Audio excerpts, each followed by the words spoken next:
Hello, আমার নাম রোহিত মণ্ডল।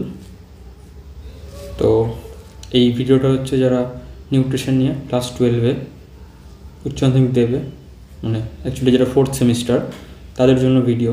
ঠিক আছে, তোমাদের আর ঠিকঠাক গুনতে গেলে আর মাত্র 85 দিন বাকি এক্সাম শুরু।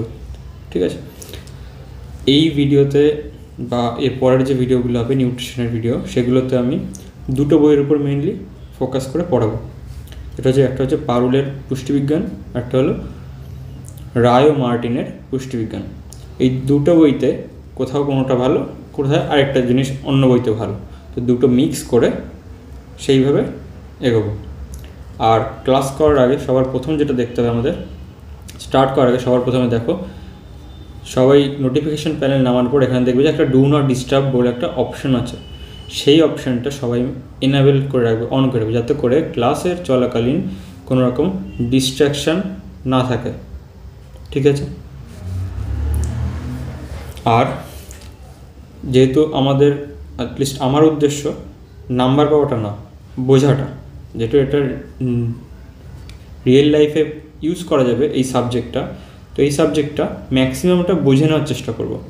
ঠিক আছে, আমার যতটা সামর্থ্য আমি চেষ্টা করব, তোমরাও চেষ্টা করবে নিজেদের ব্রেনটা অ্যাক্টিভ রাখার, যাতে করে সেটা তোমরা নিতে পারো এবং তার থেকে তোমরা নতুন কিছু ভাবতে পারো। ঠিক আছে, প্রথমে 2 মিনিট বুঝে নিলাম। সব থেকে মেইন কথা, টাইম হাতে নিয়ে বসবে।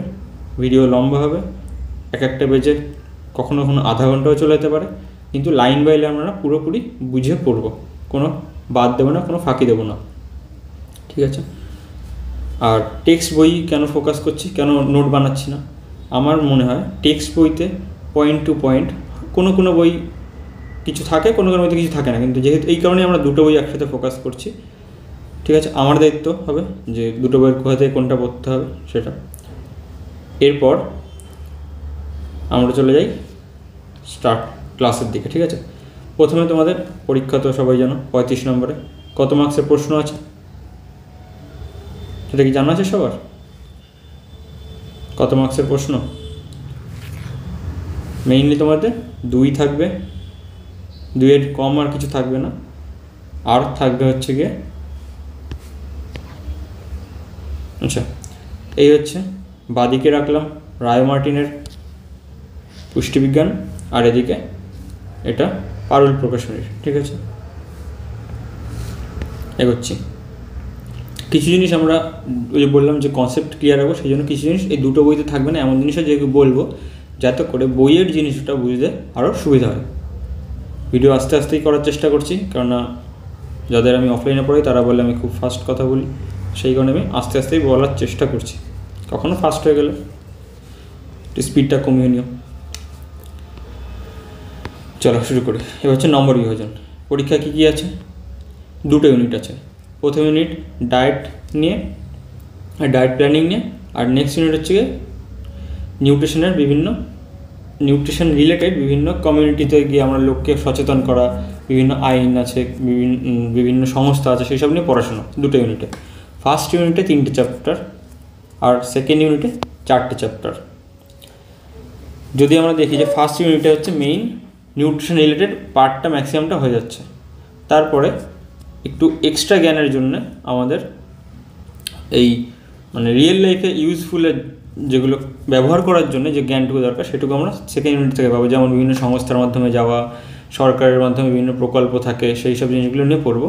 কিন্তু লাস্টের চ্যাপ্টার একটা আছে যে নিউট্রিশনাল ভ্যালু অফ ফুডস, মানে পুষ্টি বিভিন্ন খাবার, এগুলো আমরা ক্লাস 11-এ এবং আগের চ্যাপ্টারেও কিছুটা পড়ে এসেছি, আগের 3টে সেমিস্টারে কিছুটা পড়ে এসেছি।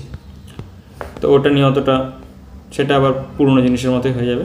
ঠিক আছে, তো 3টে চ্যাপ্টারের মধ্যে ফার্স্ট ইউনিটের 3টে চ্যাপ্টারের প্রথম চ্যাপ্টার কী আছে, যেটা আমরা এখন শুরু করবো, এটা হচ্ছে প্রেগনেন্সিতে বা গর্ভাবস্থায় মায়েদের এবং বাচ্চাদের যে কী কী পুষ্টি ফলো করতে হবে।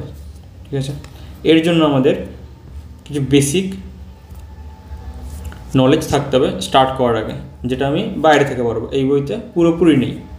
ঠিক আছে, কিন্তু সেটার টপিক আছে, সেই টপিকটা জানতে গেলে তোমাদের এর আগের কিছু পেছনের গল্প জেনে নিতে হবে। ঠিক আছে, চলো আমি চলে যাচ্ছি অন্য স্ক্রিনে চলে যাচ্ছি আমি। তাকে তোমাদের ফার্স্ট চ্যাপ্টারের হেডিংটা পড়ে দেখিয়ে দিই।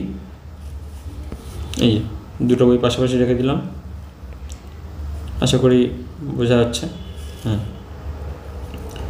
তো এখানেও সেম নাম রয়েছে, গর্ভবতী ও স্তন্যদায়িনী মায়ের জন্য পুষ্টি, আর এখানে গর্ভাবস্থা ও স্তন্যদানকালে পুষ্টি। এই লেখাগুলো আমি যাদের অলরেডি পড়িয়েছি অফলাইনে তাদের পড়ানোর সময়তেই হয়েছে, ঠিক আছে, মার্কিংগুলো। এদের তোমাদের হয়তো আমার পড়ানোর সময় একটু সুবিধাও হবে, সময় কম লাগবে। এবার কথা হচ্ছে এখানে প্রথম জানতে হবে যে গর্ভাবস্থা প্রেগনেন্সি রিলেটেড তথ্যগুলো লাগবে, যেখানে এখানে পুরোপুরি ক্লিয়ার করা নেই, তবে স্টার্ট করছি আমরা, ঠিক আছে। এইটার মধ্যে না আলাদা করে, তো এই যে হচ্ছে স্ত্রীর দেহের জরায়ু বা ইংলিশে বলছি আমরা ইউটেরাস, যেখানে গর্ভধারণ হবে, যেখানে বাচ্চাটা আস্তে আস্তে বড়ো হবে। তো এইখানের পার্টগুলো একটু দেখে নিই আমরা। এখানে এটার নাম হলো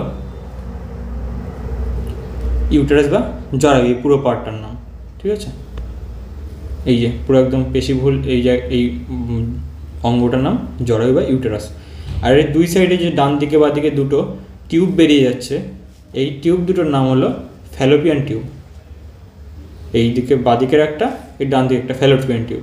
আর ফ্যালোপিয়ান টিউব দেখো এই পাশে দেখা যাচ্ছে, এখানে গিয়ে যুক্ত হয়েছে একটা নতুন অঙ্গের সাথে, এর নাম ডিম্বাশয় বা ইংলিশে বললে আমরা বলছি ওভারি, যেখান থেকে প্রতি মাসে একটা করে ডিম্বাণু,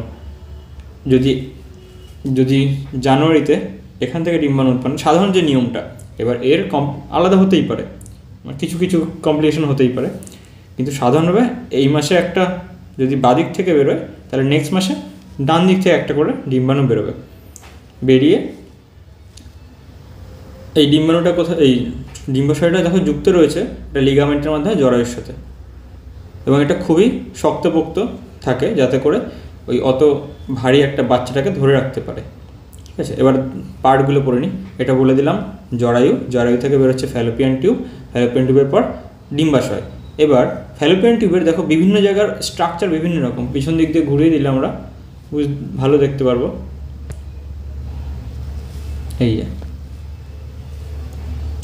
এই যে আঙুলের মতো জিনিসগুলো রয়েছে স্ট্রাকচারটা, এটার নাম ফিমব্রি। আর এই ফিমব্রিটা ঘুরে গিয়ে এখানে যে চওড়া জায়গাটা রয়েছে এটার নাম অ্যাম্পুলা।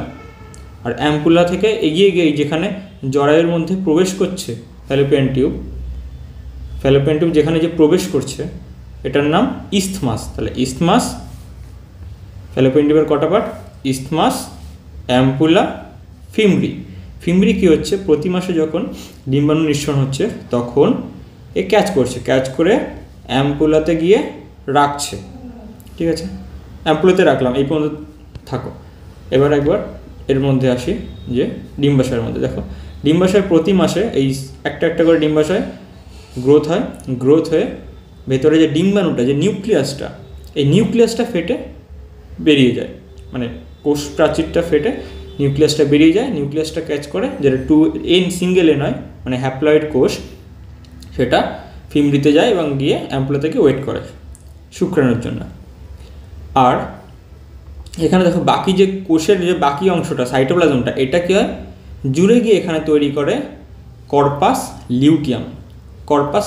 তোমরা ক্লাস 10-এর বইতে পড়েছো, কর্পাস লিউটিয়াম হরমোন ক্ষরণ করে, প্রজেস্টেরন হরমোন, ইস্ট্রোজেন হরমোন ক্ষরণ করে, এবং তারপর সেটা কর্পাস লিউটিয়াম বলছি কেন, হলুদ রঙ হয় তাই, ওটা তোমাদের সিলেবাসে নেই, এগোচ্ছি না আর।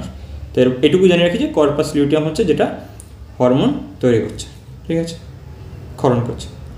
এবার চলে যাই আমরা পুরোপুরি কোথায় দাঁড়িয়েছিলাম আমরা, যে এখানে এসে অ্যাম্পুলাতে এসে ডিম্বাণুটা অপেক্ষা করছে। এবার শুক্রাণু প্রবেশ করে ওর যে ফ্ল্যাজেলা রয়েছে, ফ্ল্যাজেলাম বলবো কারণ একটা করে থাকে, এই ফ্ল্যাজেলামের মাধ্যমে শুক্রাণু সেখানে সাঁতার কেটে পুরোপুরি যে ফার্স্ট শুক্রাণুটা এখানে পৌঁছাবে, সে গিয়ে এখানে ডিম্বাণুটাকে নিষেক করছে। শুক্রাণুর এন, ডিম্বাণুর এন দুটো যুক্ত হয়ে তৈরি হচ্ছে 2N বা জাইগোট। সেই জাইগোটটা পরে দেখাচ্ছি। জাইগোটটা অ্যাম্পুলাতে তৈরি হলো, অ্যাম্পুলা থেকে এবার এই জাইগোটটা 2N যে কোষটা, সেটা ধাপে ধাপে বড় হবে, মানে সংখ্যায় বাড়াবে মাইটোসিসের মাধ্যমে, এবং ধীরে ধীরে জরায়ুর মধ্যে নেমে আসবে। প্রথমে একটা কোষ ছিল 2n, সেখান থেকে হলো দুটো কোষ হবে, সেও 2n হবে দুটোই, যেহেতু মাইটোসিস 2n সেম থাকবে। 2n থেকে 2nই থাকলো। এবার দুটো থেকে 4টে কোষ, 4টে থেকে 8টা কোষ, 8টা থেকে 16টা, 16 থেকে 32টা, এরকম মাল্টিপ্লাই হতে থাকবে কোষের সংখ্যা এবং এগোতে থাকবে। এগিয়ে একসময় একটা কোষের একটা দলা বা ক্লাম্প তৈরি করলো। এই যে ধাপগুলো, বিভিন্ন ধাপের এর নাম রয়েছে, ঠিক আছে, যেটা আমরা এবার দেখছি। তাহলে নেমে আসলো কোথায়? জরায়ুতে নেমে আসলো। এবার জরায়ুর কিছু পার্ট আছে যেগুলো তোমাদের সিলেবাসে রয়েছে, যে এই পার্টে না হলে যেটা টপিকটার নাম হচ্ছে গিয়ে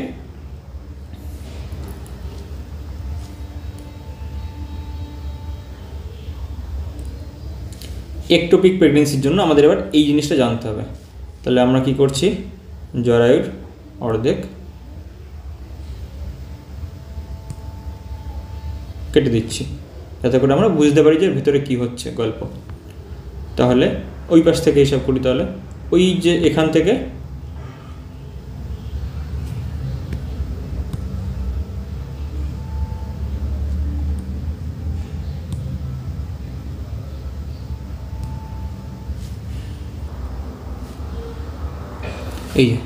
এই জরায়ুটাকে আমরা তাহলে অর্ধেক কাটলাম, কেটে দেখলাম ওই দেখো ওখান থেকে যে ইসমাস ওই দেখাচ্ছে, ইসমাসের এন্ট্রি ওই যে এখান থেকে এবার যে 8 বা 16 কোষের, 16 থেকে 32 কোষের একটা কোষের ক্লাম্পটা বেরিয়ে আসলো এখানে।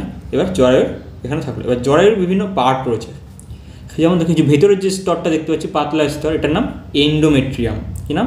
এন্ডোমেট্রিয়াম। আর এই মাঝের পুরো স্তরটাকে বলছি আমরা মায়োমেট্রিয়াম, মাঝের স্তরকে মায়োমেট্রিয়াম। বাইরের এই পাতলা স্তরটাকে বলছি আমরা পেরিমেট্রিয়াম। তাহলে বাইরে পেরিমেট্রিয়াম, মাঝে মায়োমেট্রিয়াম, ভেতরে এন্ডোমেট্রিয়াম। এটা গেল জরায়ুর বিভিন্ন স্তর। এবার জরায়ুর স্তর ছাড়া এবার বিভিন্ন পার্ট রয়েছে, বিভিন্ন অংশের নাম। যেমন এই অংশটুকুর নাম ফান্ডাস, এই উপরের পার্টটুকুর নাম, যদি আমরা এই পাশ থেকে দেখি, এই যে এই উপরের পার্টটুকুর নাম ফান্ডাস। দেখো এই জায়গাটা সব থেকে, এই জায়গাটা এখানে লেখা হচ্ছে ফান্ডাস। এই জায়গাটা দেখো সব থেকে পুরু না, সব থেকে শক্তিশালী জায়গা না, এই জায়গাটার নাম ফান্ডাস। কারণ বলছি ফান্ডা হওয়ার, এই জায়গাটার নাম বডি, এটা বডি। আর একদম নিচের পার্টটুকুর নাম সার্ভিক্স, পরের পার্ট হয়ে যাচ্ছে। কিন্তু আমাদের এই জায়গার যে পুরু সব থেকে পার্টটা, এটার কাজ হচ্ছে গিয়ে অ্যাকচুয়ালি এই জায়গাটাতেই ওই যে ইয়েটা তৈরি হচ্ছে, ভ্রূণটা তৈরি হচ্ছে, বা যে 16 থেকে 32 যে কোষটা, যে ক্লাম্পটা তৈরি, ওটা এইখানে এসে যুক্ত হওয়ার কথা, মায়ের দেহের সাথে এইখানে এসে যুক্ত হওয়ার কথা, কেননা এই জায়গাটা সব থেকে শক্তিশালী। এবার এই জায়গাটা ছাড়া, এই ফান্ডাস এলাকাটা ছাড়া যদি অন্য যে কোনো জায়গাতে, কোথা থেকে আসছিল, ও তো ফ্যালোপিয়ান টিউব হয়ে আসছিল, ফ্যালোপিয়ান টিউবের মধ্যেও বড় হতে পারতো, এগিয়ে না এসে আটকে যেতে পারতো। ওখানে বড় হলে কী হতো, আস্তে আস্তে বড় তো হতো, বড় হওয়া থামতো না, কিন্তু আস্তে আস্তে মায়েরও ক্ষতি হতে পারতো, এবং একটা সময় কি বড় হওয়া থেমে যেত, কারণ পাইপ ওখানে টিউবিং সিস্টেমতে রয়েছে, তো ওখানে আটকে গেলে ধীরে ধীরে ওই ভ্রূণটা মারা পড়তো। তাহলে এই যে ফান্ডাস ছাড়া অন্য যে কোনো জায়গাতে, সেটা এই ফ্যালোপিয়ান টিউবের মধ্যে হতে পারে, বা উপরের দিক নিচের দিকে নেমে গিয়ে ফিমব্রিজ জায়গাতে হতে পারে, বা এইখানে এসে নিচে কোথাও হতে পারে, এই সাইডে নিচের দিকে একদম সার্ভিক্সের কাছে। এই বাকি যে কোনো জায়গায় যদি ভ্রূণের যে রোপণ হয় বা ইমপ্ল্যান্টেশন বলি ইংলিশে, সেটাকে বলছি আমরা একটোপিক প্রেগনেন্সি। তার সেই ক্ষেত্রে ভ্রূণের মারা যাওয়ার চান্স থাকে, ঠিক আছে, যেটা আমরা ইউএসজির মাধ্যমে পরে চেক করে নিতে পারবো যে ঠিকঠাক আছে কিনা। এবার হচ্ছে গিয়ে ইমপ্ল্যান্টেশন কাকে বলছি। ইমপ্ল্যান্টেশন কী জিনিস? ইমপ্ল্যান্টেশন হলো এইখানে যে বিভিন্ন কোষের স্তরটা হলো, আচ্ছা তার আগে ওই ধাপটা বুঝিয়ে দিই, এই যে রেডি করে রেখেছি। এই যে প্রথমে এই যে ডিম্বাণু শুক্রাণুকে নিষেক করলো, জাইগোট তৈরি হলো, জাইগোটে এখন 2n, দেখো আগে সিঙ্গেল n ছিল, এখন 2n। তারপর একটা সেল থেকে দুটো সেল, দুটো থেকে 4টে সেল। এই পদ্ধতিকে কী বলছি আমরা? এই যে 2 থেকে 4, 4 থেকে 8, এটাকে বলে ক্লিভেজ, মাইটোসিস কৈর বিভাজনের ক্লিভেজ। 4টে থেকে 8টা, 8টা থেকে 16টা এরকম ধাপে ধাপে 16 থেকে 32টা যে ধাপটা সেটাকে আমরা বলি মরুলা দশা বা ব্লাস্টোমিয়ার বলছি এগুলোকে। আর ব্লাস্টোমিয়ারের পরে এগুলোকে বলছি মরুলা দশা। মরুলা দশার পরে কি বলছি? ব্লাস্টোসিস্ট। ভেঙে দিই একটু, লাগবে না তোমাদের, বলে দিই। সিস্ট শব্দের অর্থ ভেতরে খোলক টাইপের থাকবে, ঠিক আছে, ভেতরে ফাঁকা ফ্লুইড মানে জায়গা থাকে ফ্লুইড থাকার। তো এইখানে দেখো সেই ভেতরের দিকে ফ্লুইড রয়েছে, মানে খোলক টাইপের রয়েছে, এই জন্য বলছি সিস্ট। বলে না সিস্ট হয় অনেকের, তো তার অর্থ যে একটা ফ্লুইড ফিল্ড বা লিকুইড ফিল্ড একটা আউটার কভারিং হলো একটা স্ট্রাকচার, সেটাকে বলছে সিস্ট। এখানে তাহলে সেই ব্লাস্টোসিস্ট বলছে, ব্লাস্টোমিয়ার থেকে মরুলা থেকে ব্লাস্টোসিস্ট। আর তারপরে এই সিস্টের মধ্যে এই নিচের যে কোষগুলো, এইগুলো ইনার সেল মাসগুলো আস্তে আস্তে স্ট্রাকচার নেয় ভেতরের দিকে, আর দুই সাইডে কি ক্যাভিটি তৈরি হয়, ক্যাভিটির দুই দিকে অশ্বক্ষুরাকের মধ্যে ছড়িয়ে যায়। এই দশাকে বলছে গ্যাস্ট্রুলা। এবার এই দশার মধ্যে এই যে ভেতরের যে স্তরগুলো রয়েছে, এই যে যেটা বেগুনি কালার রয়েছে, এইগুলো আস্তে আস্তে, আর এই সাইডের পার্টটা আস্তে আস্তে এগিয়ে আসবে। এগিয়ে এসে কী হবে? আঙুলের মতো এরকম বা শিরার মতো, যেমন একটা সিঙ্গেল একটা বীজ থেকে একটা চারা গাছ জন্মায়, আস্তে শিকড়গুলো মাটির মধ্যে এরকম ছড়িয়ে যায়, ঠিক সেরকমভাবে এই গ্যাস্ট্রুলা বলতে পারি, বা এটাকে এরপরে ধাপ আছে ট্রোফোব্লাস্টও বলতে পারি। তো সেইখান থেকে এই প্রজেকশন মতো এই বাইরের লেয়ারটা, এই লেয়ার থেকে প্রজেকশন মতো বেরিয়ে আসে, গিয়ে মায়ের দেহের, এটা লাগবে না, এই ফান্ডাস এরিয়াতে, যেটা স্বাভাবিক হওয়া উচিত, এই ফান্ডাস এরিয়াতে যে লেয়ার রয়েছে মায়ের দেহের এপিথেলিয়াম, তার সাথে যুক্ত হয়, এন্ডোথেলিয়াম বললো এটা। তো যুক্ত হয়ে আস্তে আস্তে ওখানে যে রক্তজালক রয়েছে তার সাথে অ্যাঙ্কারিং করে নেয়, যে এই যে ধরো রক্তজালক এর সাথে অ্যাঙ্কারিং করে নেয়। তাহলে কী হবে? এখান থেকে রক্তের থেকে পুষ্টিদ্রব্য শোষণ করে ওই ভ্রূণকে সাপ্লাই করবে। এই যে অ্যাঙ্কারিং করলো, এই যে স্ট্রাকচারটা, এই যে হাতের মতো এরকম পুরো ক্যাপচার করে থাকে, সেটাকে বলে প্লাসেন্টা, ঠিক আছে। আর এই প্লাসেন্টা থেকে একটা টিউবিংয়ের মাধ্যমে, পাইপলাইনের মাধ্যমে ভ্রূণের দেহে যুক্ত থাকে। দেখো আমরা বইতে চলে যাই, এই ছবির কাজ হয়ে গেছে আমাদের, ঠিক আছে। এই ছবিটা মনে রাখবে যখন একটু পিক প্রেগনেন্সি করবো তখন, ঠিক আছে। চলো এবার বইতে চলে যাই ধাপে ধাপে।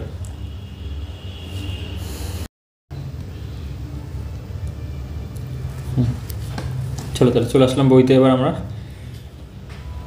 বইটা, তোমরা আবারও বলছি, বইটা কিন্তু তোমরা লাইন বাই লাইন রিডিং করে, আমিও চেষ্টা করছি লাইন বাই লাইন রিডিং পড়ে বুঝিয়ে দেওয়া, ঠিক আছে। কারণ বই রিডিং পড়লে যেরকমভাবে কনসেপ্ট ক্লিয়ার হয়, 10 বার করে মুখস্থ করার থেকে পরপর একবার মন দিয়ে রিডিং করলে আরও বেটার হবে। মুখস্থ কিছু জিনিস করতে হবে, কিছু করার নেই, কিন্তু বুঝে নিলে কষ্ট কম এবং ভোলার চান্স কমে যাবে। চলো এগোই। তাহলে দুটো বইতে কী বলছে? এই বইতে যেমন ধাপে ধাপে বলেছে যে প্রথমে মৌলা, ব্লাস্টোসিস, গ্যাস্ট্রুলা এগুলো গঠন হচ্ছে, তার জরায়ুপত্রে প্রাচীরে রোপিত হচ্ছে, তাকে বলছে ইমপ্ল্যান্টেশন। জরায়ুতে ভ্রূণ রোপণ এবং পূর্ণাঙ্গ শিশুর ভূমিষ্ঠ হওয়ার মধ্যে এই যে ইমপ্ল্যান্টেশনটা হলো, এবং সেখান থেকে পুরোপুরি যে শিশুর জন্ম হলো, বাচ্চার জন্ম হলো, এই যে টাইমটা, সেই টাইমটা মানুষের ক্ষেত্রে, বিভিন্ন প্রাণীর বিভিন্ন হয়, সেরকম মানুষের ক্ষেত্রে সেটা হলো 40 সপ্তাহ বলতে পারি আমরা, এটাকে আমরা বলতে পারি হাইলাইটার 40 সপ্তাহ বলতে পারি, 280 দিন বলতে পারি, বা 9 মাস 10 দিন বলতে পারি। বাংলা সিরিয়াল আর বাংলা সিনেমার মতো যে 10 মাস 10 দিন ডায়লগ দেয়, যে 10 মাস 10 দিন গর্ভে ধারণ করেছি, তুই আমার এই প্রতিদান দিলি, তো এই সবের ওই কথাটাই কিন্তু ভুল। 10 মাস না, কথাটা হবে 9 মাস 10 দিন, কথাটা হবে 9 মাস 10 দিন, ঠিক আছে। এবার আসি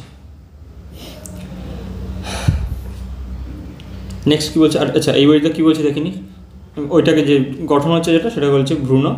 আর কতদিন লাগছে সেটা, যে মাতৃগর্ভে বর্ধনশীল 3 থেকে 8 সপ্তাহের গর্ভস্থ অপত্যটিকে আমরা ভ্রূণ বলছি।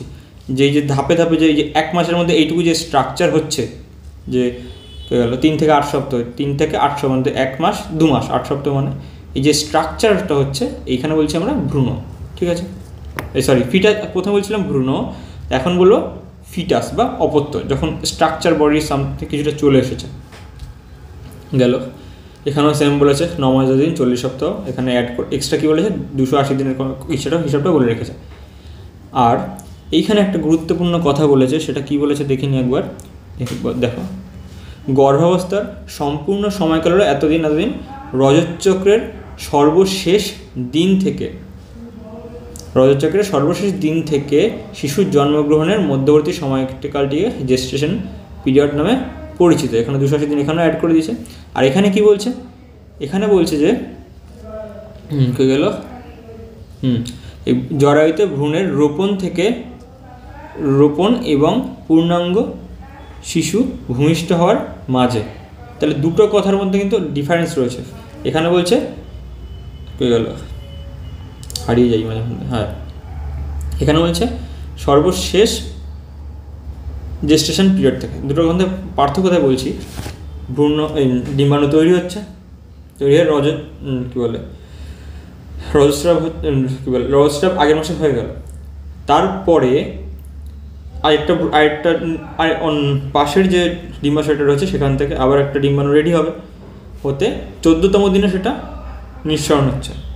ঠিক আছে, 14তম দিনে নিঃসরণ হলে তখন ওটা কোথায় থাকছে, অ্যাম্পুলাতে ঘোরাঘুরি করছে, ফ্যালোপিয়ান টিউবের আমরা দেখেছি। তো এইখানে গেল 14 দিন। তাহলে লাস্ট যদি এই কথাটা যদি আমরা মানি যে রজতচক্রের সর্বশেষ দিন, ঠিক আছে, তাহলে লাস্ট দিন গেল 14 দিন। আচ্ছা, ছবি আঁকি। এই দিন কোথায় ফাঁকা জায়গা, হাইলাইটার, হ্যাঁ, এই দিন রজস্রাব হলো। সেখান থেকে 14 দিন পরে ডিম্বাণু নিঃসরণ হলো। তারপরে নিষেক হলো, দেখা গেলো 17 থেকে 18 দিনের নিষেক হলো। সেখান থেকে আবার 17 থেকে 18 দিনের নিষেক হলে সেখান থেকে ইমপ্ল্যান্টেশন হতে আরও কয়েকদিন লাগে, প্রায় 1 সপ্তাহ লেগে যাবে। তাহলে এখানে কদিন হয়ে গেল, প্রায় 14 দিন। তারপরে এখানে ধরো 5 থেকে 6 দিন, তারপরে 1 সপ্তাহ, প্রায় গড়ে সেই 4 সপ্তাহের কাছাকাছি হয়ে যাচ্ছে। ঠিক আছে, তাহলে শেষ যে রজস্রাব হয়েছিল সেখান থেকে 4 সপ্তাহ পরে হচ্ছে কিন্তু ইমপ্ল্যান্টেশন। তাহলে এখানে কিন্তু প্রায় 1 মাস চলে যাচ্ছে যে লাস্ট রজস্রাব থেকে হিসাব করলে, বুঝতে পেরেছ? তাহলে এখানে যে কথাটা বলেছে যে হ্যাঁ, রজতচক্রের সর্বশেষ দিন থেকে হিসাব করলে। এবার এই রজতচক্রের সর্বশেষ দিন কার কথা বলছে? তাহলে এই যে লাস্ট যে 28 দিনে শেষ হচ্ছে না, এইটার কথা বলছে। আগের দিনের কথা হিসাব করলে হবে না। এখানে লাস্ট আগের রজতচক্র হয়ে গেল, রজস্রাব হয়ে গেল, 14তম দিনে ডিম্বাণু নিঃসরণ হলো, 18 থেকে 20তম দিনে বা 16তম দিনে, বেটার ধরি 16 থেকে 16 দিন বা 17 দিনে নিষেক হলো। নিষেক থেকে আবার 1 সপ্তাহ মতো বা 8 দিন মতো লাগলো সেটাকে রোপণ হতে। তাহলে এই করতে করতে প্রায় 1 মাস হয়ে গেল। এবার এইখানে তাহলে এখানে তো 28 দিনে শেষ হয়ে যাচ্ছে। এখানে আবার যদি নিষেক না হতো, এটা বলিনি, নিষেক না হতো তাহলে কিন্তু অ্যাম্পুলা থেকে শুধু ডিম্বাণুটা একাটা বেরিয়ে যেত। আর এই সময় জরায়ু কী হয়, রেডি হয় যে বাচ্চাটাকে তো ভ্রূণটাকে ইমপ্ল্যান্ট হবে, তো সেই জন্য ও আরও মোটা হয়ে যায়। আর যদি না নিষেক না হয় তখন ও আবার সেই সমস্ত যে এক্সট্রা লেয়ারগুলো গেইন করে সেগুলো খসে পড়ে যায় এবং তার জন্যই রজস্রাবটা হচ্ছে। রক্ত এবং এক্সট্রা খসে পড়লে রক্ত, যে কী বলে, শিরাগুলো যেগুলো এক্সপোজ হয়ে আছে সেখান থেকে রক্ত পড়ছে।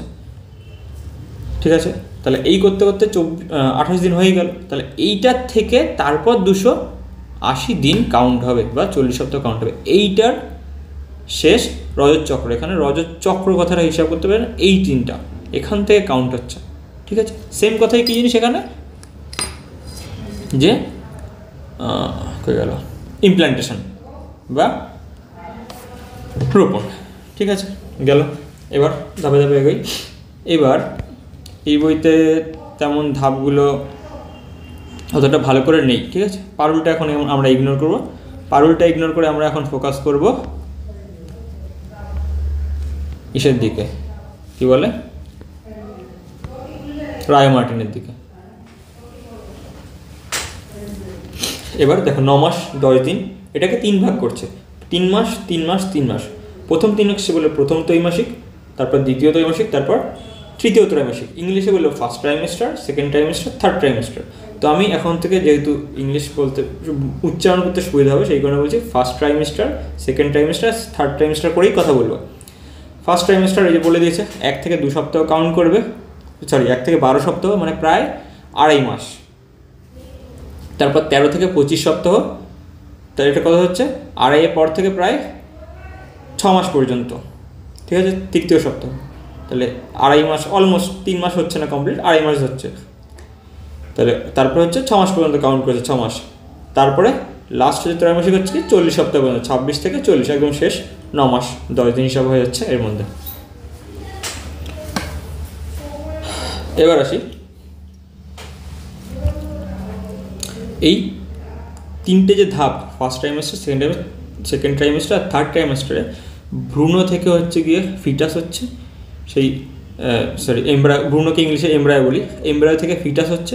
সেই ফিটাসগুলো ধাপে ধাপে মানুষের আকৃতি নিচ্ছে এবং বিভিন্ন দেহের অঙ্গ প্রত্যঙ্গের গঠন হচ্ছে। এই ধাপগুলো বিভিন্ন মাসে মাসে এগোচ্ছে। যেমন এই ধাপগুলো যদি এখানে আমরা এই যে পরপর সুন্দর করে লেখা রয়েছে, তাই দেখো 3 সপ্তাহ পর্যন্ত কী হচ্ছে, এই 2 সপ্তাহ পর্যন্ত হচ্ছে গিয়ে গ্যাস্ট্রুলা গঠন হলো, গ্যাস্ট্রুলা গঠন হওয়ার পর ওই যে ইমপ্ল্যান্টেশনটা হলো। তাহলে নিষেকের পর থেকে 24 ঘন্টার মধ্যে, তাহলে প্রথম সপ্তাহ নিষেকের, তাহলে 14তম দিনে, যদি 14তম দিনও আমরা কাউন্ট করি তাহলে হয়ে গেল 14তম দিনে ডিম্বাণু নিঃসরণ হলো। সেখান থেকে 1 সপ্তাহ কোথায় চলে যাচ্ছে, যদি 14তম দিনেও নিষেক হচ্ছে তাহলে 1 সপ্তাহ চলে যাচ্ছে আমাদের এই এন্ডোমেট্রিয়ামে জরায়ু পর্যন্ত যাচ্ছে, এই 6 থেকে 7 দিন পরে, ঠিক আছে। তাহলে ওখানে যাচ্ছে। আর তারপর দ্বিতীয় সপ্তাহ কী হচ্ছে, দ্বিতীয় সপ্তাহ হচ্ছে গিয়ে, আচ্ছা এটা পড়ে নিই, তোমরা পড়েও নিতে পারো নিজের। নিষেকের পর 24 ঘন্টা জাইগোটের ক্লিভেজ বলে দিয়েছি তোমাদের, রিপিট হচ্ছে এখন। প্রথমে মরুলা, তারপর 4 থেকে 5 দিন, তারপর 100টিরও বেশি হচ্ছে, 64টির পরে দ্বিগুণ করলে কত হয়ে যাবে, 128 হয়ে যাবে। 100টিরও বেশি কোষযুক্ত ব্লাস্টোসিস্ট গঠিত হচ্ছে। তারপর ব্লাস্টোসিস্টটা নিচে নেমে আসছে, নিষেকের 6 থেকে 7 দিন পর ব্লাস্টোসিস্ট জরায়ুর এন্ডোমেট্রিয়াম স্তরে রোপিত হয়, ঠিক আছে। এরপরে কী হচ্ছে, ব্লাস্টুলা 3টি প্রাথমিক জার্ম স্তরে, ব্লাস্টোসিস্ট বলেছে এখানে, অ্যাকচুয়ালি ব্লাস্টোসিস্ট রোপিত হয়ে যাওয়ার পর তারপর আস্তে আস্তে ট্রোফোব্লাস্ট এগুলো গঠন হচ্ছে, যেটা লেখানো থাকলে আমাদের লাগবে না, সমস্যা নেই।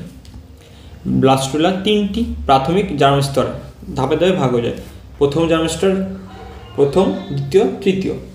প্রথমের একদম বাইরেটাকে বলবো আমরা এক্টোডার্ম, তারপর একদম ভেতরটাকে বলবো এন্ডোডার্ম, তারপরে আস্তে আস্তে মাঝে তৈরি হয় মেসোডার্ম। প্রথমে একটো, তারপর এন্ডো, তারপর মাঝে একদম মাঝেরটা একদম লাস্টে তৈরি, যেটা হচ্ছে মেসোডার্ম। 3টে স্তর তৈরি হলো।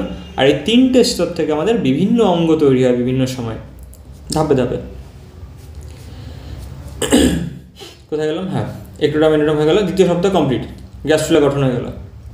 এরপর তৃতীয় সপ্তাহে চলে আসি। তৃতীয় সপ্তাহে কী হচ্ছে, নোটোকর্ড আর নিউরাল টিউব হচ্ছে। নোটোকর্ড আর নিউরাল টিউব বলছে স্নায়ুতন্ত্রের ভিত তৈরি হচ্ছে, ঠিক আছে। নোটোকর্ড আর নিউরাল টিউব গঠন শুরু হলো। ক্লাস 9-এ পড়েছে নোটোকর্ড নার্ভ কর্ডের পার্থক্য ওখানে ছিল। আর যাদের নিউট্রিশনের সাথে বায়োলজি আছে তারা ভালো জানবে, আরও ক্লাস 11-এ পড়ে এসেছে অলরেডি। মস্তিষ্ক ও সুষুম্নাগণের প্রথম অঙ্গ গঠন শুরু বলে দিয়েছি, যে ভিত্তি ওটার। মস্তিষ্ক, মাথা, সুষুম্নাগণ কোথায়, পিঠের মেরুদণ্ডের মধ্যে থেকে যেটা থাকে, যেমন মাছের বড় কোনো রুই কাতলা মাছের মধ্যে যে মোটা যে হাড়ের মধ্যেও যেটা যে নরম থাকে, ওটাই অ্যাকচুয়ালি সুষুম্নাকাণ্ড।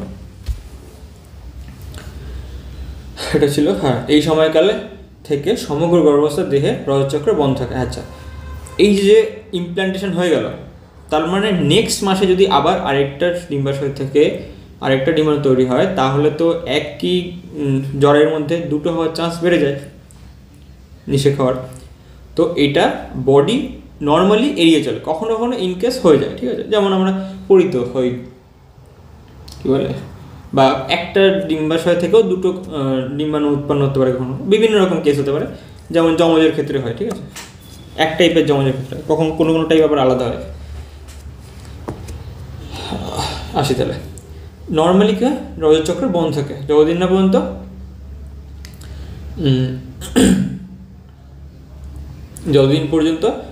বাচ্চাটা মায়ের দুধের উপর ডিপেন্ডেন্ট করে থাকে, ততদিন পর্যন্ত বন্ধ থাকে অলমোস্ট। সেটা বাচ্চার জন্মের পরে প্রায় 6 মাস ধরে নেওয়া হয়, তো কারোর আগে পরে হয়ে যায়। ততদিন পর্যন্ত রজতচক্র পুরো বন্ধ, নতুন ডিম্বাণু উৎপাদন থেমে যাচ্ছে, সব হরমোন কাজ করছে, সব কাজ কী করাচ্ছে, হরমোন। চলো নেক্সট পেজে চলে যাই, ধাপে ধাপে সুন্দর করে দেওয়া আছে এই বইটাতে। আবার এরপরে কী বলছে, গর্ভাবস্থায় এবার তৃতীয় সপ্তাহ হলো চতুর্থ সপ্তাহ চলেছে, মানে 1 মাস শেষ হবে। 1 মাসের মধ্যে তাহলে 1 মাস শেষে কী কী ঘটনা হয় একবারে আমি একসাথে একটু বলে নিই, তাহলে তোমাদের পড়ার সময় সুবিধা হবে। প্রথম দিকে যেটা রয়েছে একদম, যেটা 1 মাসের মধ্যে শেষের দিকে কমপ্লিট হয়ে যাবে কী কী কাজ, হার্ট কমপ্লিট হয়ে যাবে এবং হৃদস্পন্দন শোনা যাবে, গেল। এবার হচ্ছে সেকেন্ড মাসে কী হবে, হাত পা এইগুলোর স্ট্রাকচার তৈরি হয়ে যাবে, হাত পায়ের স্ট্রাকচার তৈরি হয়ে যাবে, আঙুল ঠাঙুল এগুলোর স্ট্রাকচার তৈরি হয়ে যাবে সেকেন্ড মাস শেষের দিকে। সেকেন্ড মাসে পরে আসি এবার তৃতীয় মাসে, মানে থার্ড ট্রাইমেস্টার শেষের দিকে। সেখানে কী হবে, বা সেটা 12 সপ্তাহ বলতে পারি আমরা, প্রায় ফার্স্ট ট্রাইমেস্টার শেষের দিকে কী হবে, সেখানে মেজর যেসব বড় বড় অর্গান ছিল সেগুলো বা অঙ্গ ছিল সেগুলো গঠন হয়ে যাবে, সেগুলো গঠন এবার বৃদ্ধি হবে না অবশ্যই, কিন্তু গঠন হয়ে যাবে। এরপর যে হাত পা যেগুলো সেকেন্ড মাসে তৈরি হয়েছিল ওগুলো আরও সুস্পষ্ট হয়ে যাবে। ফার্স্ট ট্রাইমেস্টার গেল, 3 মাস গেল, 12 সপ্তাহ গেল। এবার চলে আসি আমরা পঞ্চম মাসে, মাঝখানে কিছু 2 মাস ছেড়ে দিলাম। ফিফথ মাসে শেষে কী হবে, বাচ্চার মধ্যে বা শিশুর মধ্যে, বা ফিটাস বললো, বাচ্চা বলার থেকে আমরা বেটার একটা শব্দ ইউজ করি, ফিটাসের মধ্যে আমরা তখন প্রথম মুভমেন্ট দেখতে পারবো, যে নড়াচড়া করবে। সেই মুভমেন্ট প্রথম দেখতে পারবো কোন সময়, পঞ্চম মাসে। এটা ভালো একটা প্রশ্ন, পঞ্চম মাসে প্রথম নড়াচড়া আমরা দেখতে পাই, গেল। এরপরে হচ্ছে গিয়ে পঞ্চম মাসে গেল। এবার 6th মাস, মানে সেকেন্ড ট্রাইমেস্টারের শেষের দিকে কী হবে, সেকেন্ড ট্রাইমেস্টারের শেষের দিকে হবে হচ্ছে কি, বডিতে শরীরের মধ্যে রোম দেখা যাবে এবং মাথায় চুলের আবির্ভাব হবে, চোখে এখানে পল্লব, মানে চোখের যে পল্লব ভুরু এগুলো তৈরি হওয়া শুরু হয়ে যাবে, ঠিক আছে। তাহলে 6 সপ্তাহ আমরা 6 মাস বলতে পারি, 24 সপ্তাহ বলতে পারি সেকেন্ড ট্রাইমেস্টার শেষের দিকে। তাহলে কী কী তৈরি হলো, বডি রোমের দ্বারা মানে কভার হয়ে গেল, চোখের এখানে আইলিড তৈরি হলো, আর এদিকে এই পর্যন্তই, ঠিক আছে। এই গেল আমাদের 6 মাসের হিসাব। আর 6 মাসের পরে তারপরে কী হবে, এই অলরেডি তাহলে বডি পুরো রেডি। এবার আমাদের শুধু কী করতে হবে, ভ্রূণটাকে ফিটাসটাকে বড় করতে হবে। মানুষের মতো এখন পুরো রেডি, কিন্তু এখন বড় করতে হবে, প্রপার একটা সাইজ করতে হবে, 2.5 কেজি প্লাস, 2.5 থেকে 3.5 কেজি ধরা হয়। এই কারণে 6 মাসের পরেই 7 মাসে কী হয়, স্বাদ। যেহেতু এই সময়ে ফিটাসের একদম টপ গ্রোথের সময়, এই কারণে প্রচুর পুষ্টির প্রয়োজন। এই কারণে এত তো সবাইকে বোঝানো সম্ভব না, তো সায়েন্স এত বোঝানো, আগের কালে এত বোঝানো, সেই জন্য যারা বিজ্ঞ ব্যক্তি তারা বুদ্ধি করে কী করে, স্বাদ সিস্টেমে তৈরি করে, যাতে কোনো মাও যদি অপুষ্টির শিকার থাকে তাও যাতে এই স্বাদের মাধ্যমে বিভিন্ন বাড়িতে নিমন্ত্রণ করে খাওয়ায় বা ভালো মন্দ খাওয়ায়। আর বাঙালি নিয়মে তো দেখেইছ যে একটা অনুষ্ঠান শুরু হলে 1 সপ্তাহ আগে শেষ হয় না। তো এই সময়ে মায়ের পুষ্টি পূরণ হয়ে যায় যদি কিছু ঘাটতি থেকে থাকে, এবং এর ফলে ফিটাসের গ্রোথও মেনটেন থাকে যদি আগেও কিছুটাও প্রবলেম হয়ে থাকতো, ঠিক আছে। এই কারণে 7 মাসে স্বাদ দেওয়ার একটা কারণ গেল। এরপরে আসি ধাপে ধাপে, এবার বইতে আসি, গল্প শুনে নিলে। এরপর 9 মাস 10 দিনে আস্তে আস্তে, আচ্ছা মাঝখানে একটা আছে মেল আর ফিমেল, পুরুষ মানে মেল ফিটাস আর ফিমেল ফিটাস, এইটার ডিফারেন্সিয়েশনও মাঝে হয়ে গেল। এবার আমরা লাইন বাই লাইন বইয়ের সাথে এগোই, এই বইটা থেকে আশা করি দেখতে পাচ্ছ ভালো করেই। হৃৎপিণ্ডের কথা বলে দিয়েছি, 4 সপ্তাহ বা প্রথম মাসের শেষের দিকে। আর অ্যাম্বিলিক্যাল কর্ড গঠিত। অ্যাম্বিলিক্যাল কর্ড কী জিনিস, সেটা হচ্ছে যে বললাম যে প্লাসেন্টা গিয়ে মায়ের দেহে আঁকড়ে ধরলো, আর কিন্তু সেই পাইপ লাইনটা যেটা বা টিউবিং সিস্টেমটা যেটা বাচ্চার দেহে আমাদের কোথায়, বা ওই ফিটাসের নাভি থেকে যুক্ত হচ্ছে। দেখেছো কোনো সিনেমা ভিডিওতে বা ইউটিউবেও দেখতে পারো ইজিলি, যে নাভির সাথে একটা কিছু যুক্ত রয়েছে যেটা ফুলের মতো বা আরও বেটার প্রপার স্ট্রাকচারটা হয়। যদি কেউ পদ্ম পাতা দেখে থাকো বা সেটা উল্টালে যেরকম একটা স্ট্রাকচার হয়, পিছনের দিকে শিরাগুলো ছড়িয়ে থাকে, সেই রকম হয়। ছবি দেখিয়ে দিচ্ছি, ওয়েট করো, আগে একটু বুঝে নিই। তাহলে সেটাকে বলছি আমরা প্লাসেন্টা। এই প্লাসেন্টারও কিন্তু একটা কাজ হচ্ছে, মেইন কাজ হচ্ছে তো রক্ত পুষ্টি নিয়ে আম্বিলিক্যাল কর্ডের মাধ্যমে ফিটাসের মধ্যে প্রেরণ করা, এবং ফিটাসের থেকে রিজন পদার্থগুলো কিন্তু ফিরিয়ে আনা, ঠিক আছে। আর পুষ্টি পদার্থের মধ্যে কিন্তু অক্সিজেনও রয়েছে, ঠিক আছে। অক্সিজেন গ্যাস বলে যে পুষ্টি পদার্থ না, না, পুষ্টি পদার্থের মধ্যে অক্সিজেন পড়ছে, যা যা বেঁচে থাকার জন্য প্রয়োজন সব কিছু মা দেবে তার সন্তানকে। কিসের মাধ্যমে, প্লাসেন্টার মাধ্যমে। যাবে কার মাধ্যমে? অ্যাম্বিলিকাল কর্ডের মাধ্যমে। কোথায় গিয়ে যুক্ত হবে? নাভিরজ্জুর মাধ্যমে বা নাভি থেকে যুক্ত হবে। ঠিক আছে, গেল। এবার হচ্ছে কি আবার এগোই। পঞ্চম মাসে কী হচ্ছে? হৃৎপিণ্ডে 4টি প্রকোষ্ঠ গঠিত হয়ে যাচ্ছে, 1 মাস কমপ্লিট হলো। যকৃতে রক্তকণিকা উৎপন্ন হয়ে গেলো। কী কী? আরবিসি মানে লোহিত রক্তকণিকা, শ্বেত রক্তকণিকা আর অনুচক্রিকা উৎপাদন শুরু হয়ে গেল।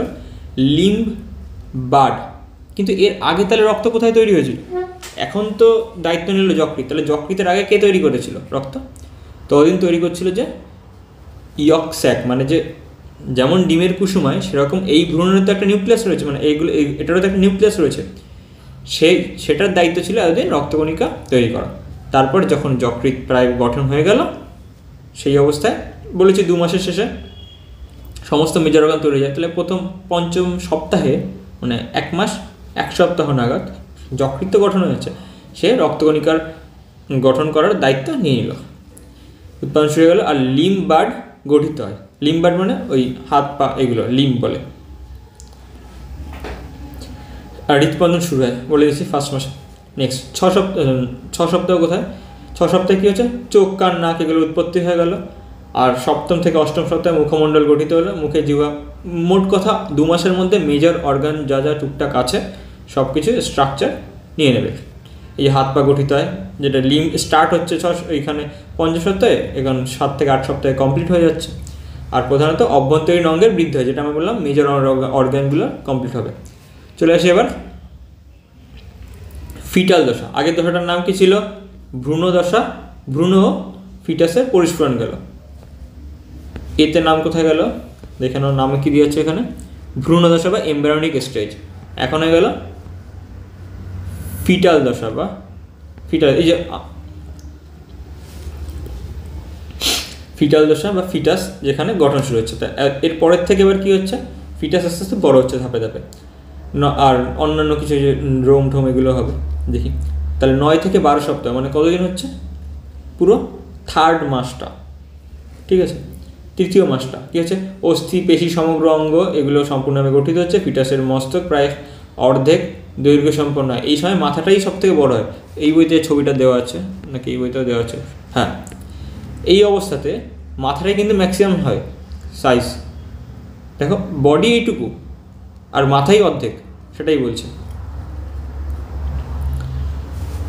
আর ধীরে ধীরে পরে বডিটা বড় হয়, মাথা ওটুকুই থেকে যাচ্ছে। কোথায় গেল? হ্যাঁ, মস্তক অর্ধেক দৈর্ঘ্য সম্পন্ন হয়। হাত ও পায়ের আঙুলগুলি গঠিত হয়। ডিজিট যেটাকে বলছিলাম আমি তখন, লিম্ব অ্যান্ড ডিজিট সেটাকে বলছে, হাত পা এবং তার আঙুল। আর যৌন অঙ্গের গঠন সম্পূর্ণ হয় এইখানে। যৌন অঙ্গের গঠন তাহলে 9 থেকে 12 সপ্তাহে শুরু হয়ে গেল। আর ভুরু নাড়াচড়া শুরু হয়ে গেল, কিন্তু ভুরুতে কিন্তু এখনও ভ্রূণের নড়াচড়া যেটা বলছিলাম হচ্ছে গিয়ে 5ম মাসে কমপ্লিট হচ্ছে। এটা একটু কারেকশন হবে, ঠিক আছে? এটা কিন্তু ভ্রূণের নড়াচড়া 5th মাসে হয়, এটা কারেকশন হবে। এটা 5ম মাসে হয়, এটা তার মানে 3য় মাসের কথা বলছে, হবে না এটা, এটা 5ম মাসে হবে। আর ফিটাস এর দৈর্ঘ্য, হ্যাঁ এবার চলে আসি 13তম সপ্তাহে 13th উইক থেকে।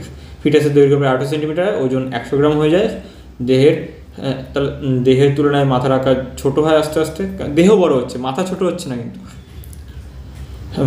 ছোট হয়। যথাযথ স্থানে চোখ এবং কানের গঠন শুরু হয়। আর পায়ের দৈর্ঘ্য বৃদ্ধি হয়। ফিটাস পূর্ণাঙ্গ মানব শিশুর মতো গঠনযুক্ত হচ্ছে। তাহলে এই হচ্ছে 4 মাসের কথা হচ্ছে, 4র্থ মাস। এবং দ্রুত দেহতন্ত্রের বৃদ্ধি ঘটছে, বডি স্ট্রাকচার এগুলো সব বৃদ্ধি পাচ্ছে। এবার লাস্ট হচ্ছে 5th মাস। এবার 5ম মাসে কী হচ্ছে? এই সময় ফিটাসের ভ্রুতে চোখের পল্লব শুরু হয়, এগুলো বললাম 6 মাসে কমপ্লিট হচ্ছে। তাহলে 5th মাসে স্টার্ট হচ্ছে, তখন বললাম যে গেল। আর শরীরের রোমের আবির্ভাব হয়, আঙুলের নখের উৎপত্তি হয়। ফিটাসের বৃদ্ধি সামান্য ধীর গতিতে হয়, কিন্তু পায়ের দৈর্ঘ্য ধীরে ধীরে লম্বা পেতে থাকে, এই জন্য আস্তে আস্তে মাথার সাথে ব্যালেন্স হয়ে যায় পরে। এখানে বলছে ফিটাস ভার্নিক্স ক্যাসিওরসা, একে বলছে মৃত এপিথেলিয়াল কোষ ও তৈলগ্রন্থি, এবং লানুগো পাতলা ফিটাল চুল দ্বারা দেহ আবৃত থাকে। অলরেডি বলা হয়ে গেছে, এটা শুধু নামটা তোমরা শিখলে। কি বলছে? ফিটাস ভার্নিক্স ক্যাসিওসা, একে বলছে মৃত এপিথেলিয়াল কোষ ও তৈলগ্রন্থি এবং লানুগ দিয়ে, যেটা হচ্ছে পাতলা যে রোম দিয়ে, চুল দিয়ে, এগুলো প্রোফিটাসটা আবৃত থাকছে। এটা একটা কারণ। আমরা এটাও বলতে পারি যে যেহেতু পূর্বপুরুষ থেকে আসছে, সেখান থেকে গায়ের সেই জন্য লোম আবির্ভাব হচ্ছে কিছুটা। হেকেলের সেই সম্ভবত সেই ছিল অন্টোজেনি রিক্যাপিচুলেটস ফাইলোজেনি, যে ব্যক্তিজনী জাতিজনীর পুনরুদ্ধার করে, পুনরুদ্ধার না, কী বলে, ব্যক্তিজনী জাতিজনীর পুনরাবর্তন করে, এরকম কিছুটা ছিল ক্লাস 10-এ। এটা গেল। এরপর হচ্ছে ব্রাউন ফ্যাট সৃষ্টি হয়। ব্রাউন ফ্যাট খুব উপকারী। ব্রাউন ফ্যাট সৃষ্টি হয় যা তাপ উৎপন্ন করার উৎস হিসেবে কাজ করে, আর ফিটাস নড়াচড়া, বৃদ্ধি পায় এবং মা তা অনুভব করতে পারে। এই যে 5ম সপ্তাহে ফিটাস এটা অনুভব করতে পারে, মানে বাচ্চার নড়াচড়া অনুভব করতে পারে। আর এখানে ভ্রূণ বলেছে, 3য় সপ্তাহে বলেছিল ভ্রূণ নড়াচড়া শুরু করে, তো এইটার সাথে এইটা দুটো ম্যাচ করছে না, ঠিক আছে। ফার্স্ট অনুভব করতে পারে, এই জায়গাটাই ধরছি, ঠিক আছে। নেক্সট 5ম সপ্তাহ, প্রশ্ন আসলে বলে দেয় 5ম সপ্তাহ। এরপর কী আছে, 21 থেকে 25 সপ্তাহ, মানে হচ্ছে গিয়ে 6th মান্থটা একদম দেহের আয়তনের সঙ্গে মস্তকের আয়তন সামঞ্জস্যপূর্ণ হয় এবং ব্যালেন্স হয়ে গেলে পা লম্বা হয়।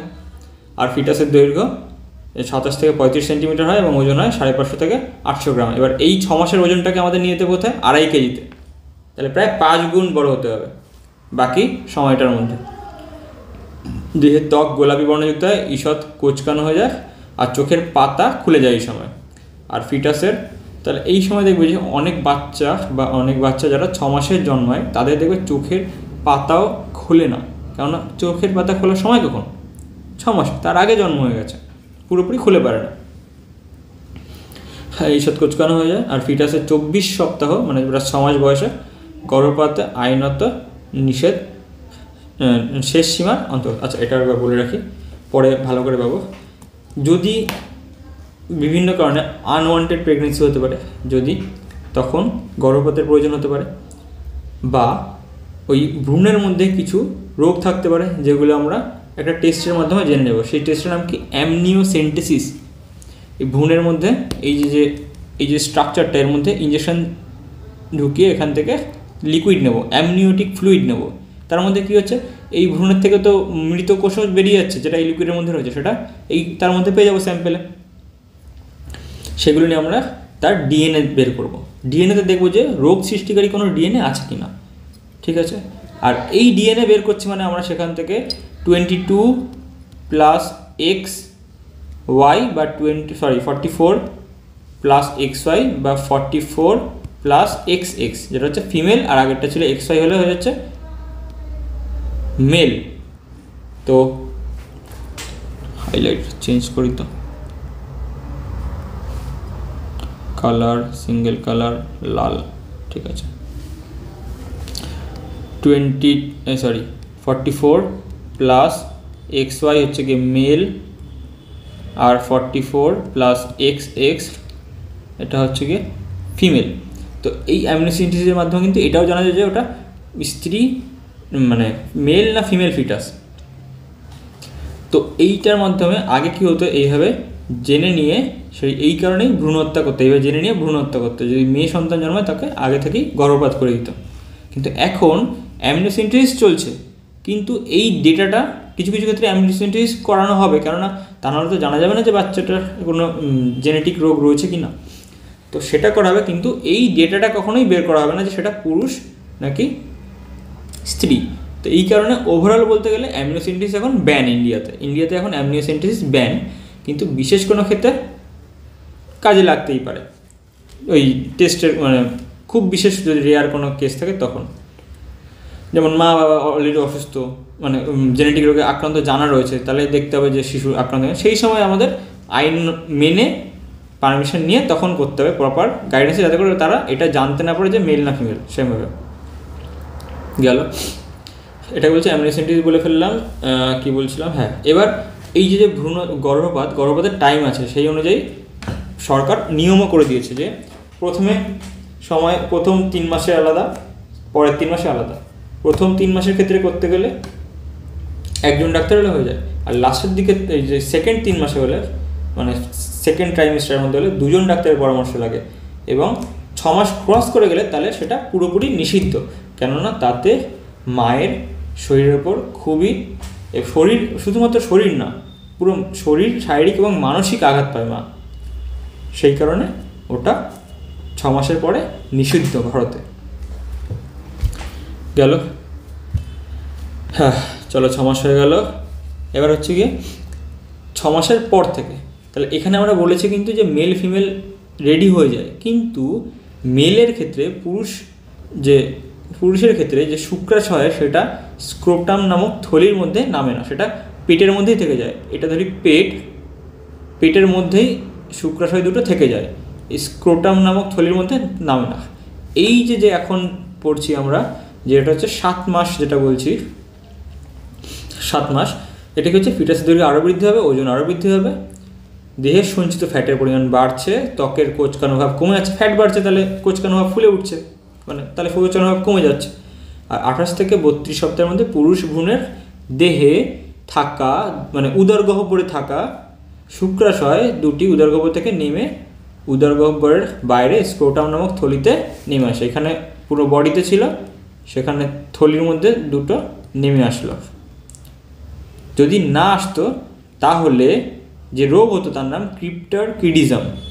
তখন এর অর্থ এই যে এই শরীরের মধ্যে থাকলে শুক্রাশয় দুটো, সেই শিশুটি যখন পূর্ণাঙ্গ পুরো অ্যাডাল্ট হবে তখন সে শুক্রাণু উৎপাদন করতে পারবে না। কেননা শুক্রাণু উৎপাদন করতে গেলে শুক্রাশয়ের বডি টেম্পারেচার, যেটা আমরা অলমোস্ট ধরি কত, ওই 36 ডিগ্রির কাছাকাছি, 37 ডিগ্রি এরকম, সেটার থেকে 2 ডিগ্রি প্রায় কম হতে হয়, 2 থেকে 3 ডিগ্রি কম হতে হয়, যেটা বডি থেকে বাইরে আসলেই তখন পসিবল।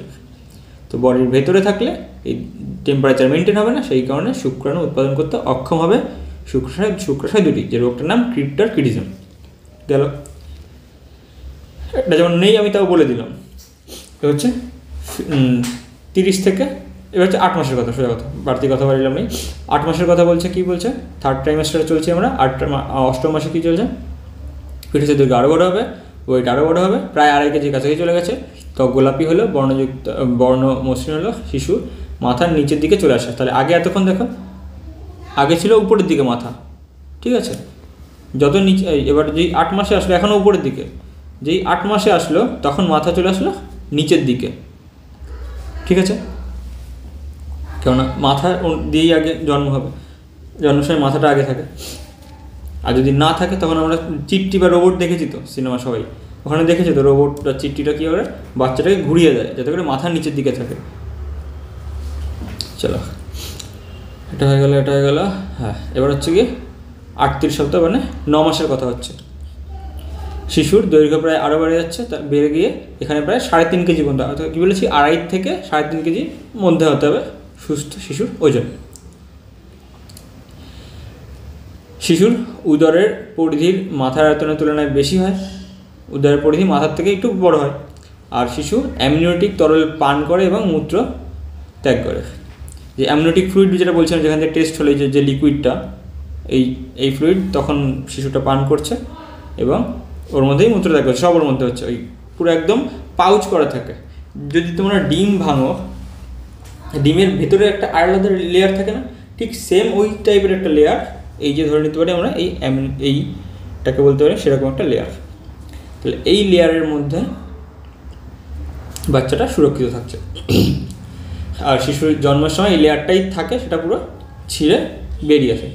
এবার লেয়ার যখন ছিঁড়ে যায় তাহলে ভেতরে অ্যামনিওটিক ফ্লুইড কী হবে, লিক হয়ে যাবে। সেই সময় যে তোমরা শুনতে হবে যে জল ভাঙা শব্দটা ব্যবহার করে, তার মানে অ্যামনিওটিক ফ্লুইড যে ফেটে গেছে, এর ফলে অ্যামনিওটিক যে পাউচটা সেটা ফেটে গেছে, তাই অ্যামনিওটিক ফ্লুইড লিক হচ্ছে, এটাকেই বলছে জল ভাঙা। শিশুর জন্মানোর প্রস্তুতি শুরু হয়ে যায়, আর 40 সপ্তাহে গর্ভধারণ শুরু হয় এবং শিশুর জন্ম হয়, ঠিক আছে। এবার এখানে আবার কিছু আমি অ্যাড করছি, কিছু একটা দেখানো বাকি, সেটা হচ্ছে গিয়ে প্লাসেন্টা দেখানো বাকি, দেখিয়ে দিচ্ছি। এই যে হচ্ছে সেই প্লাসেন্টা বা অমরা যুক্ত হচ্ছে, সেখান থেকে বইতেই রয়েছে পারুলে, এখান থেকে বেরোচ্ছে, বেরিয়ে গিয়ে এই নাভিতে গিয়ে যুক্ত হচ্ছে। ঠিক আছে, গেল। এই হয়ে গেল বাচ্চার 9 মাস 10 দিন জেস্টেশনাল পিরিয়ডের গল্প। এবার এর পেছনে কিছু নিয়ম আছে, যে মায়ের বয়স কমপক্ষে 21 বছর হতে হবে। তো আশেপাশে দেখতে পারে এটা মানে না, কিন্তু এটা কিন্তু বেআইনি। কেননা শুধু বেআইনি বলে তো না, এটা বাচ্চা এবং মায়ের দুজনের পক্ষেই ঠিক না। এটা মায়ের উপর ওভার প্রেশার এবং বাচ্চার জন্য অপুষ্টির কারণ হতে পারে। আর স্বাভাবিক ওজন 2.5 থেকে এখানে দেখো 2.5 গেল। সুস্থ মা পারে স্বাভাবিক ওজন সম্পন্ন, যেটা মিনিমাম 2.5 কেজি হয়, সেটা সেই সন্তানের জন্ম দিতে। একটোপিক প্রেগনেন্সি, এই যে একটোপিক প্রেগনেন্সি তোমাদের ভালো করে বুঝিয়ে দিয়েছি কেন হয়। যে ডিম্বাশয়ের গেল গর্ভাবস্থায় জরায়ু ছাড়া অন্য কোথাও যদি রোপিত হয়, তো যেমন সার্ভিক্সে হতে পারে বা ফ্যালোপিয়ান টিউবে হতে পারে, তখন তাকে বলছে একটোপিক প্রেগনেন্সি। যেমন এই যে ডিম্বনালী মানে কি, ফ্যালোপিয়ান টিউব। ডিম্বাশয় হতে পারে উল্টে পিছনের দিকে নেমে গিয়ে, উদরগহ্বর হতে পারে, পেটে চলে যেতে পারে, সার্ভিক্স হতে পারে, হয়ে গেছে। একে বলছে একটোপিক প্রেগনেন্সি। এখানে কি হয়, পূর্ণাঙ্গ শিশুতে পরিস্ফুরণ ঘটে না এবং ওই জায়গাতেই ভ্রূণটা মারা পড়ে, এই যে ভ্রূণের মৃত্যু ঘটে, এবং এই কারণে মায়েরও মৃত্যু ঘটতে পারে। আর কিছু বাকি যাচ্ছে। আর চলো গর্ভপাত বলে দিলাম একটু আগে। প্রথম 20 সপ্তাহ মানে হচ্ছে গিয়ে 5 মাস। 5 মাসের মধ্যে হতে গেলে যদি ভ্রূণের মৃত্যু ঘটে তখন তাকে বলছে গর্ভপাত। আর প্রায় 10 থেকে 20% মহিলায় এই গর্ভপাতের শিকার হয়। আর 80% গর্ভপাত প্রথম ত্রৈমাসিকেই ঘটে, প্রথম 3 মাসের মধ্যেই একসঙ্গে ঘটে যায়। আর চিকিৎসাগত পদ্ধতিতে মৃত ভ্রূণকে মায়ের থেকে বের করে আনা হয়। ঠিক আছে, একটা তো বললাম হচ্ছে গিয়ে আনওয়ান্টেড হলে আলাদা করে ভ্রূণটাকে মেরে বের করে নিয়ে আসবে, ভ্রূণটাকে গর্ভপাত করাবে। আর এটা কি ন্যাচারালি অন্য কোনো কারণ হয়, ন্যাচারালি বলতে নিজে থেকে করেনি। ঠিক আছে, মায়ের। আর আচ্ছা, আরেকটা কথা, এই গর্ভপাত রিলেটেড সমস্ত সিদ্ধান্ত নেবে কে? শুধুমাত্র মা, আর কেউ না, আর কারোর কোনো অধিকার নেই। ঠিক আছে, এটা আইন বলে। দেখি এই বইতে কী কিছু ডেটা বলেছে, যেমন কী বলেছে দেখি। গর্ভাবস্থার সময়কাল হয়ে গেছে আমাদের, বোঝা গেছি। আর এখানে কী রয়েছে, আমরা প্লাসেন্টা, এখানে সেম জিনিস বলে দিয়েছে। প্লাসেন্টা থেকে ভ্রূণ নাভিরজ্জুতে পৌঁছায়, গল্প বলে দিয়েছে। এই যে প্লাসেন্টা সম্পর্কে আবার এখানে পাওয়ালে বেশ কিছু গল্প লেখা আছে। কি বললাম, প্লাসেন্টা হরমোন নিঃসরণ করে। কোন হরমোন নিঃসরণ করে? ইস্ট্রোজেন প্রজেস্টেরন তো নিঃসরণ করে, কিন্তু একটা মেইন হরমোন আছে যেটা শুধুমাত্র এই প্লাসেন্টাই ইস্ট্রোজেন প্রজেস্টেরন। দেখো ওদিকের আমরা ওখানে পড়ে আসলাম যে কর্পাস লিউটিয়াম সেও ক্ষরণ করছে, কিন্তু প্লাসেন্টা থেকে যে একটা স্পেশাল হরমোন নিঃসরণ হয় যেটা আর বডির কোনো পার্ট থেকে নিঃসৃত হয় না, সেটা হলো HCG, হিউম্যান কোরিওনিক গোনাডোট্রফিন। এই যে টেস্ট কিট হয় না, যে প্রেগনেন্সি টেস্ট কিট, এখানে ইউরিন দেয় বা মূত্র দেয়, সেখানে টেস্ট হয় যে গোলাপি দুটো দাগ দেখায়। তাহলে এইখানে টেস্ট কী হয়? টেস্ট হয় এই HCG, হিউম্যান কোরিওনিক গোনাডোট্রফিন, এই হরমোনের উপস্থিতি টেস্ট করা হয়। বা এই টেস্ট কিট ছাড়াও এমনি প্রপার ল্যাবেও যদি কেউ চেক করে, তখন এই হরমোনের উপস্থিতি চেক করে, যেটা হচ্ছে গিয়ে গর্ভাবস্থার প্রমাণ। ঠিক আছে, এটা তখন কখন করিতে হবে? এটা কখন যাবে? ধরো নিষেক হলে কী পাবো না, একদম পুরোপুরি ভ্রূণটা রোপণ হবে। রোপণ হলে প্রপার একটা স্ট্রাকচার হবে, অমরা বা প্লাসেন্টা গঠন হবে। প্লাসেন্টা সুগঠিত হওয়ার পর সেটা ম্যাচিওর হবে। ম্যাচিওর হওয়ার পর সেখান থেকে ক্ষরণ হবে HCG। তারপর টেস্ট কাজে লাগবে। ঠিক আছে, টেস্ট কিট কাজে লাগবে। তার আগে টেস্ট কিট নেগেটিভই দেখাবে, যে কোনো টেস্ট করলে। USGতে হয়তো ধরা পড়তে পারে। গর্ভাবস্থার শেষে প্লাসেন্টার দৈর্ঘ্য প্রায় 20 সেন্টিমিটার হয় এবং ওজন হয় যায় প্রায় 500 গ্রাম। আরেকটা জিনিস, শিশুর জন্মের পরে প্লাসেন্টা কিন্তু টেনে ছিঁড়ে ফেলতে হবে, ছিঁড়ে বাইরে নিয়ে আসতে হবে। শুনতে খুব প্যাথেটিক লাগলো, কিন্তু এটা করা প্রয়োজন মায়ের সুস্থতার জন্য। তা না হলে যদি বাচ্চার রক্ত অনেক ক্ষেত্রে যদি মায়ের দেহে চলে যায়, মায়ের দেহে বিভিন্ন রিয়াকশান হতে পারে এবং পরবর্তী বাচ্চার ক্ষেত্রেও অনেক প্রবলেম হতে পারে। সেটা আমাদের সিলেবাসে নেই, আমরা ওর মধ্যে যাবো না, শুধু জেনে রাখলাম। আর গর্ভাবস্থার 3য় সপ্তাহে আম্বিলিক্যাল কর্ড বা আম্বিলিকাল কর্ড তৈরি হলে যেটা গঠন শুরু হয় এবং নবম সপ্তাহে কমপ্লিট হচ্ছে। নবম সপ্তাহ মানে হচ্ছে গিয়ে 2 মাসের পরে গিয়ে কমপ্লিট হচ্ছে, ঠিক আছে। আর একটি শারীরবৃত্তীয় চাহিদাপূর্ণ অবস্থা হিসাবে গর্ভাবস্থার প্রাথমিক ধারণা জটিলতা। এবার কিছু গল্প রয়েছে। প্রথম গেল কী হয়, আচ্ছা এটা বলে নিই, অলরেডি বলে দিয়েছি তোমাদের। জরায়ুর প্রাচীর প্রথম ত্রৈমাসে গিয়ে জরায়ুর প্রাচীর ঘন হয় যাতে করে বাচ্চাটাকে ধরে রাখতে পারে, ফান্ডাস এলাকাটা মনে আছে তো। জরায়ুর আয়তনে প্রায় 10 গুণ বৃদ্ধি পায়, কেননা ছিল এইটুকু, সেখানে কত পুরো একটা বড় বাচ্চা ওর মধ্যে থাকবে। প্লাসেন্টা তৈরি হয় আর জরায়ুর পেলভিক গহ্বরে অবস্থান করে। তখন আমরা স্ট্রাকচারে দেখে নিয়েছি। সেকেন্ড ট্রাইমেস্টারে জরায়ুতে পেলভিক, এটা মায়ের পরিবর্তন হচ্ছে কিন্তু, ঠিক আছে, মায়ের দিয়ে কী পরিবর্তন হচ্ছে। আর এখানে কি পড়েছিলাম, ভ্রূণের ফিটাসের পরিবর্তন এবং ভ্রূণ এবং ফিটাসের পরিবর্তন পড়েছিলাম এই বইতে। বইয়ের নাম কি, রায় মার্টিনে ভ্রূণ এবং ফিটাসের পরিবর্তন পড়েছিলাম। এখানে মায়ের দেহের পরিবর্তনগুলো দেখছি। সেকেন্ড ট্রাইমেস্টারে জরায়ুর পেলভিক গহ্বরের বাইরে বেরিয়ে আসে। আর জরায়ু থার্ড ট্রাইমেস্টারে কী হচ্ছে, জরায়ু সর্বোচ্চ আকারে পৌঁছাচ্ছে এবং প্রসবের জন্য প্রস্তুতি নিচ্ছে। অর্থাৎ এটা হয়ে গেল জরায়ুর আয়তন 10 ml থেকে 5 লিটার এ পৌঁছায়। ভাবতে হচ্ছে 10 ml মাত্র, সেখান থেকে 5 লিটার সাইজ হয়ে যাচ্ছে।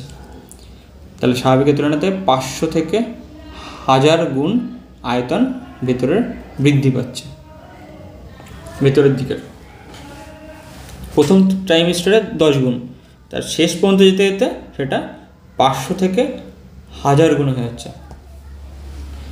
জাস্ট আমরা একটা মুঠো করলে যেটুকু হবে সেটুকু হচ্ছে কি একটা জরায়ু, সেটাকে বড় করে ওর মধ্যে পুরো একটা বাচ্চা ওর মধ্যে, মানে একটা ভ্রূণের মধ্যে বড় হবে। তাহলে ভেবে না কত গুণ। তাই একটা ভালো জায়গা গেল, প্রায় শেষের পথে প্রায় 500 থেকে 1000 গুণে গিয়ে পৌঁছায়। অর্থাৎ বৃদ্ধির সময় জরায়ু থেকে প্রায় 70 গ্রাম থেকে জরায়ু গড়ে 70 গ্রাম ওয়েট থেকে প্রায় 1 কেজি 100 গ্রামে বা 1100 গ্রামে গিয়ে পৌঁছায়। আর এর জন্য প্রচুর পরিমাণ কী চাই, প্রোটিন চাই এবং ফোলেটের প্রয়োজন হয়। আর যদি না হয় তখন কী হবে, অপরিণত ধরে রাখতে পারে, জরায়ুর ক্ষমতা হবে না যে অত একটা ওয়েটের বাচ্চাকে ধরে রাখার, যদি সে নিজে প্রপার স্টেবল না হয়। এই কারণেই তো 20 থেকে 21 বছরের কথা বলছে, 21 বছর লিমিট করে দিচ্ছে, যাতে করে মা আগে রেডি হোক।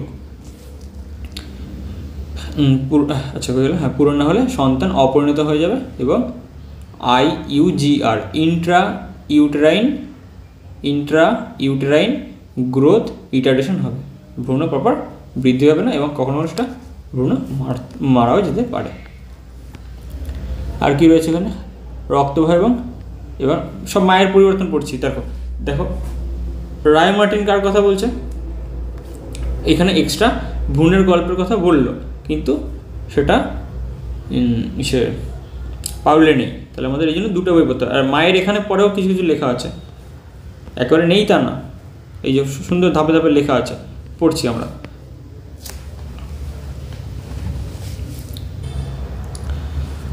আচ্ছা, তাহলে এখন আমি মায়ের দেহের পরিবর্তনগুলো, তাহলে ভ্রূণের পরিবর্তন রায় মার্টিনে ভালো দেওয়া আছে, মায়ের পরিবর্তন 2টো দিয়ে দেওয়া আছে, ঠিক আছে। এবার আসি হচ্ছে গিয়ে মায়ের পরিবর্তনে, যেটা আবার রায় মার্টিনে ফিরে আসছে। এটাকে সাইডে রাখছি, ছোটো একটু, হ্যাঁ।